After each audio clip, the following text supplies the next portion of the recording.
बेंगलुरु के शिवाजीनगर से बड़ी खबर। शिवाजीनगर में जेडीएस पार्टी को बड़ा झटका। जेडीएस पार्टी के उम्मीदवारों के nomination papers reject. Abdul Jafar Ali का पर्चे नामजदगी मुस्तरद। आर मंजूनाथ का पर्चे नामजदगी मुस्तरद। अब्दुल जाफर का वोटर फहरिस्त में नाम नहीं है। इस बुनियाद पर अब्दुल जाफर का नॉमिनेशन पेपर रिजेक्ट हुआ है। 20 अप्रैल को जाफर अली ने पर्चे नामजदगी दाखिल किया था। इसके बाद आर मंजूनाथ ने दोपहर 3 बजे के बाद नॉमिनेशन पेपर फाइल किया था, लेकिन ताखिर से नॉमिनेशन पेपर फाइल करने की बुनियाद पर आर मंजूनाथ का पर्चे नामजदगी मुस्तरद हुआ है।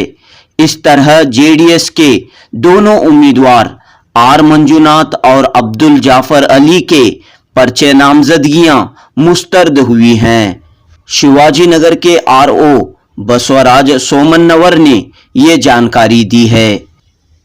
इस तरह शिवाजीनगर में जेडीएस पार्टी को बड़ा झटका लगा है।